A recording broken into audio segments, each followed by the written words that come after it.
Hello mga ka-Simple Life! Samahan nyo kami ngayon sa pagpunta sa SM Santo Tomas, Batangas.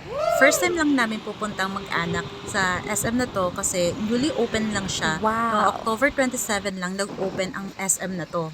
Ngayon ko lang mame-mention dito sa channel ko na nagpagawa kami ng bahay at di pa kami nakakalipat kaya naghahanap-hanap kami ng mga furnitures at mga appliances at lahat ng mga kailangan gamitin sa bahay. Kaya nag-decide na rin kami pumunta dito sa SM Santo Tomas, Batangas para magtingin-tingin na rin ng mga pwede naming mabili. Hindi ganun kalayo ang Santo Tomas, Batangas sa Lipa City. Kaya it will only take like 15 to 20 minutes pag walang traffic para makarating kami dito sa SM na to.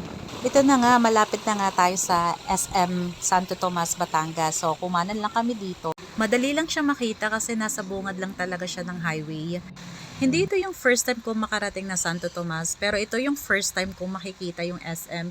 And nagulat talaga ako na malaki din pala ang SM na to. Wow! Nasanay na kasi kami sa SM Lipa, kaya parang naliliitan na lang kami dun sa SM na yon bago sa paningin namin. Orange paint yung ginamit sa labas compared sa mga ibang SM na blue paint yung ginamit nila. I-mention ko na rin dito sa video na to na magkakaroon ng changes sa channel ko, especially yung channel name ko, kasi nakafocus lang ako nun sa TTC and this time, mas marami na akong isi-share sa inyo. Go back to this SM Santo Tomas, Batangas. Andito na tayo sa likod. Grabe, napawawa ko sa nakita ko. Kitang-kita nyo naman sa view yung bundok. Wow! Ito na nga yung transport terminal ng SM. Malawak din siya. Dahil nga newly open ang SM na to, kaya kokonti pa yung mga sasakyan na nandito.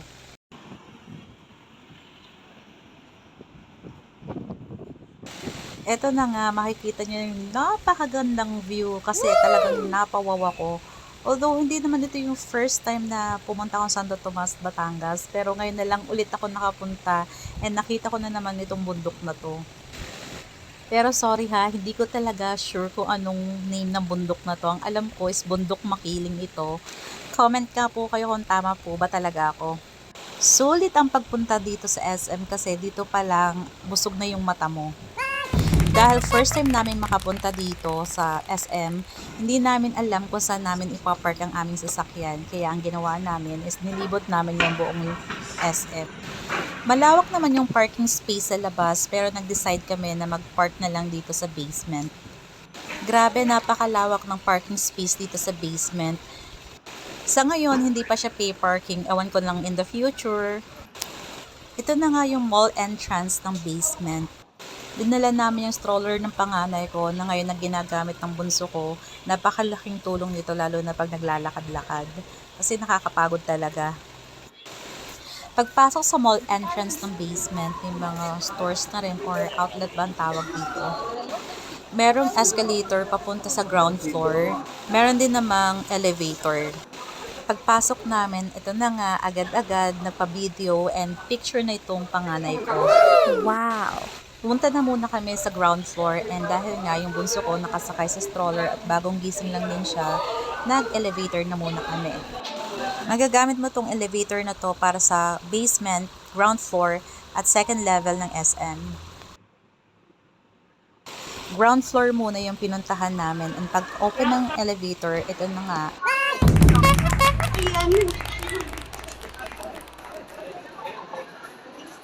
Mararamdaman mo talagang papalapit na ang Pasko. Ang gaganda ng decors dito. Wow! Sobrang ganda din ng Christmas tree at napakataas niya. Wow! Makikita niyo dito sa video na to na parang hanggang third floor siya. Pero nung tinignan namin mabuti, wala namang tao dun sa taas. Siguro nga hindi hanggang third floor to or design lang talaga yon. Nagtanong ako dun sa girl na nag-a-assist sa elevator at tinanong ko kung paano makapunta dun sa third floor. Ibang elevator daw yun and RDU yung ginagamit para makapunta doon. Bale, hindi talaga siya accessible para sa mga customers ng SM. Para siguro yun sa mga taong nag-aayos or nagde-design doon sa taas. Ito naman yung dalawang sides ng SM. Parang yung design niya is T-shape.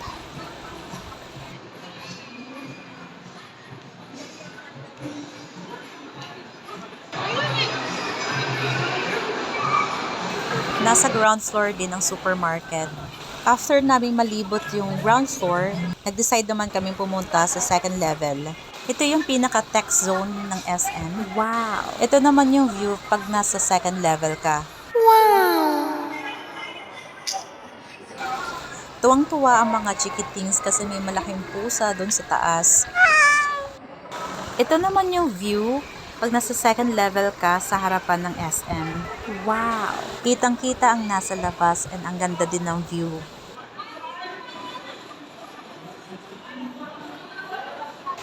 Ang ganda ng design nila, parang jungle. Ang lakas maka-nature vibes, tapos ang taas pa ng ceiling. Added pa yung mga lights dahil kasi magki-Christmas, kaya maraming mga Christmas lights. Nasa second level din ang food court at cinema. O, diba? Pati food court, ang lakas maka-nature vibes. Ito naman yung cinema ng SM at napakahaba niya. So, hindi na namin yung pinasok kasi hindi naman kami manonood ng sine. Next time na lang pag nagyaya na si Habi magsine. Ang ganda talaga ng view pag nandito ka sa second level. Lalo pa lumakas yung dating niya kasi ng mga lights. Ewan ko na lang pagtapos ng Christmas. Kung ako lang masusunod, hindi ko na ipapatanggal yung mga lights dito. Bago kami umuwi, dumaan muna kami sa department store para nga magtingin ng mga gamit. Sayang kasi walang furniture display sa department store. Nagtingin na lang kami ng mga comforters and nag-decide kami na bumili na. Sakto naman na sale or discounted yung price na napili namin. Pagkatapos namin kumain, umuwi na nga kami. Inabot na kami ng gabi dito sa SM. Pawis na pawis ang mga chikitings. Ganito naman yung makikita nyo sa labas ng SM pag pauwi na kayo at inabot kayo ng gabi. Sobrang nag-enjoy yung dalawa kong anak. And for sure, babalik pa talaga kami dito. Nga pala, na-mention ko na kanina na magkakaroon ng changes sa channel ko, especially yung channel name ko. And mag-upload ako ng iba't ibang content, kaya baka magulat yung mga old subscriber ko. More on family content and also yung bahay, isi-share namin sa inyo. If you're new to my channel or page, please follow and subscribe. I hope nag-enjoy din kayo dito sa SM Santo Tomas, Batangas. See you in my next upload. Thank you guys!